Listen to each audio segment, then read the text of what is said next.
There are cities that have had bad sprawl, and then there are cities that are having bad sprawl. And frankly, some are reaching an extent that is out of control. When demand for housing and development in a given metro exceeds what's available due to a combination of geographical, infrastructure, or other limitations, or perhaps land is just too easily available, cities get built out further and further from their downtown core. And in this video, we'll go over a few that are seemingly sprawling to no end. These are cities that are sprawling out of control.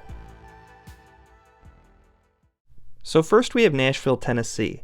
This is a city metro that has grown by at least 14.5% every decade since 1950. Just in the 2010s decade alone, the metro added over 360,000 people. The problem with this is, though, Nashville is surrounded in part largely by large lakes and rugged terrain, neither of which can be used for large-scale development. As a result of this and Nashville's seemingly endless growth, there is now large-scale sprawl around the highways that branch out from the metro. The area has many jobs, a well-diversified economy, the weather is fairly mild, you have manufacturing, you have a university, you have government jobs, you have healthcare, and the city's frankly in style right now with the music scene and tourism. Basically everything is going right for Nashville right now, but the sprawl is becoming an issue. But it's reaching a point where you can have populated areas for up to 35 miles away from the city now. And while it may not have a national reputation for bad traffic like some cities, it no doubt has felt in the times that I've been there that it's bad and getting worse. And given that this wasn't a huge city in the older times, when cities were more centralized, you have a lot of sprawl instead, and it is growing continually. Well over half of this metro's growth came after freeways were around. And ultimately, this metro might just become a constant megapolis lined along its freeways. Next we have Washington, D.C.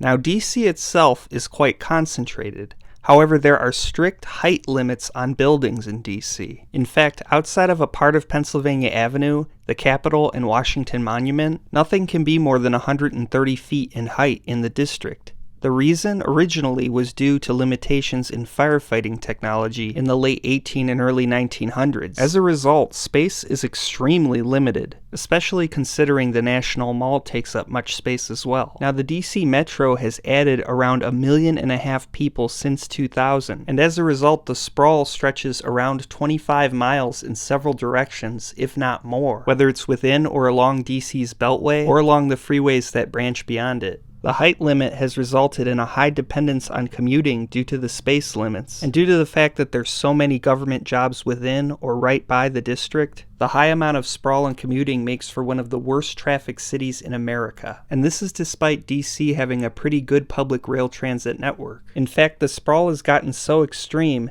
that the DC Metro has now expanded to West Virginia, whose eastern panhandle is roughly 50 miles from the city center. The counties of West Virginia's eastern panhandle that are the closest to Washington, D.C. are some of the only ones in the entire state that are actually growing. And that growth has been quite steady. Due to all of this, you have a city that many people that work there do not live by there, and the sprawl seems to only be continuing. Next we have a city that doesn't sprawl like crazy far out, but it does keep sprawling further and further as time has passed, and that is the Las Vegas Metro. This is a metro that has roughly tripled in population in the last 30 years. Outside of the downtown and where the casinos are, it's pretty much an endless sea of homes until you reach the edge, which is very well defined because once the housing and development stops in the Las Vegas Metro, it's pretty much straight desert. And there's plenty of flat land that can be developed for this to continue. Though it is kind of surprising that it has continued because there are so many more casinos in so many more states than there used to be. But despite the intense heat of Nevada and the potential for water shortages, the growth and sprawl of Vegas has continued, even though there's reasons to believe that you would think the growth would have stalled. However, tens of thousands of people are moving to Nevada from just California alone on a yearly basis, which compared to Texas and Florida could be an attractive option for many due to the fact that it's still relatively close to California and similar in environment to at least parts of California. And you know that probably a pretty large majority of these people are moving to the Las Vegas Metro because hardly anybody lives in the rest of the state of Nevada. This is one where the sprawl isn't necessarily that far from the downtown core. However, the speed that it is growing, particularly over the last 30 years or so, is quite surprising. Next we have the Dallas-Fort Worth Metro.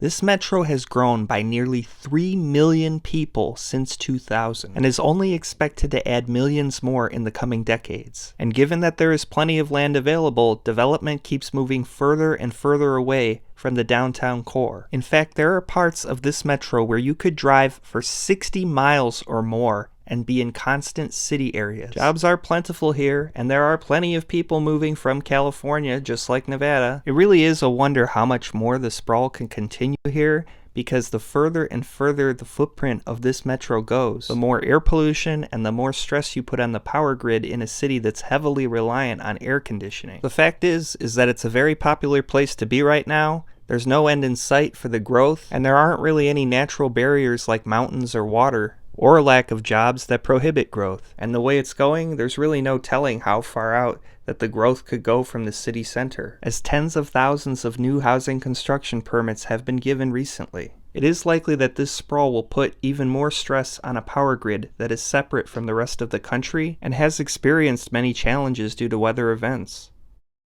And finally, we have Atlanta, Georgia. Now, the Atlanta metro has been pretty big for a pretty long time. There's been at least over 1 million people since 1960. However, the growth here has just been relentless. It has grown by at least 15% to as much as 38.9% every decade since 1900. That 38.9% came relatively recently in the 1990s, and in the 2000s it grew another 28.6%. And what's considered the physical land area of the city responded with even higher percentages than that in terms of increases. And the sprawl isn't super evenly distributed here. A lot of its development just branches for miles upon miles along the freeways. There's better public transit here than some other cities. However, it doesn't stop it from having some of the worst traffic in the country, well known for it. Even though there are over 6 million people in this metro, it has one of the lowest population densities of any metro in the country. With so many people living in a lower, dense populated area,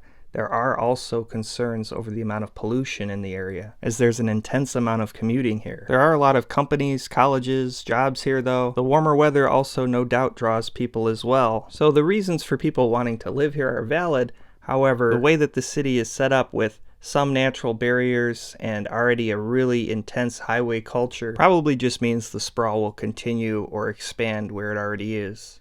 So those are some cities that are sprawling out of control. I think the common theme here is high opportunity and mild to warm weather. Ultimately, the growth rates in these cities are just so high that there's really not much else that can be done other than sprawling further and further, unless, cities decide to start to just build up more. But let me know what you think, and thank you for watching.